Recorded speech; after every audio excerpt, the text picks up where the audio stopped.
Hello guys, welcome back to the channel মনের canvas বৃষ্টি লেখা। আজ বানাচ্ছি কুমড়োর ছক্কা। সিম্পল প্রসেস, অত আলাদা করে কোনো ভাজাভাজি সিন করব না, একবারে ঝটাঝট করব। তেজপাতা, শুকনো লঙ্কা আর দিয়ে দিলাম 5 ফোড়ন।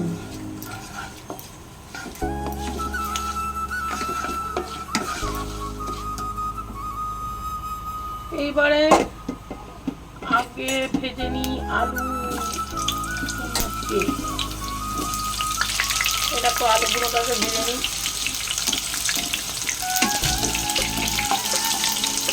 এরপরে দিয়ে দেবো পটল আর কুমড়ো।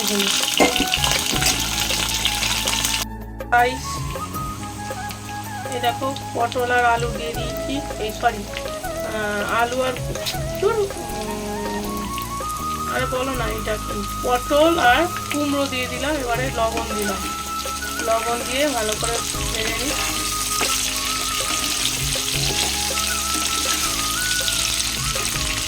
এর সাথেই দিয়ে দেবো টমেটো আর দেবো কাঁচা লঙ্কা। সব একসাথে এবার ভেজে নিই।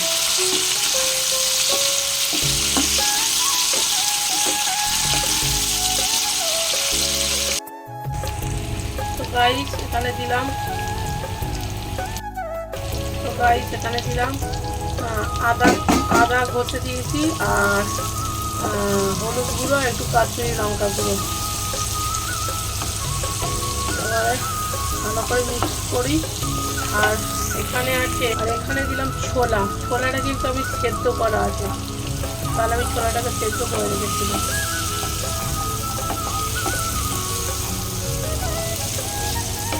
এবারে মিক্স করে জল দেবো। দেখো ভালো করে মিক্স করে নিয়েছি। এবারে সামান্য একটু জল দেবো, দিয়ে চাপা দেবো। বেশি জল দেবো না, কেননা এটা মাখা মাখা হবে। দিয়ে এবার চাপা দিয়ে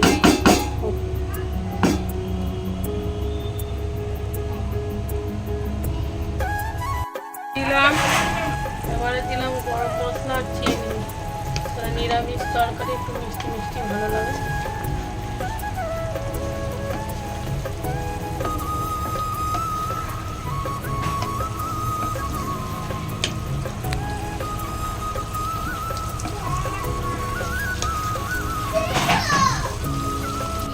সো গাইস এখানে দেখো অলরেডি মিষ্টি মিষ্টি কুমড়োর ছক্কা, পটল আলুর তরকারি।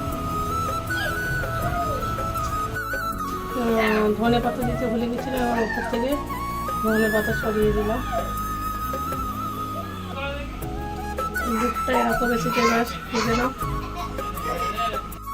তো গাইস দেখো তরকারিটা, এই দেখো ব্যাপারটা এরকম এসে দেখো।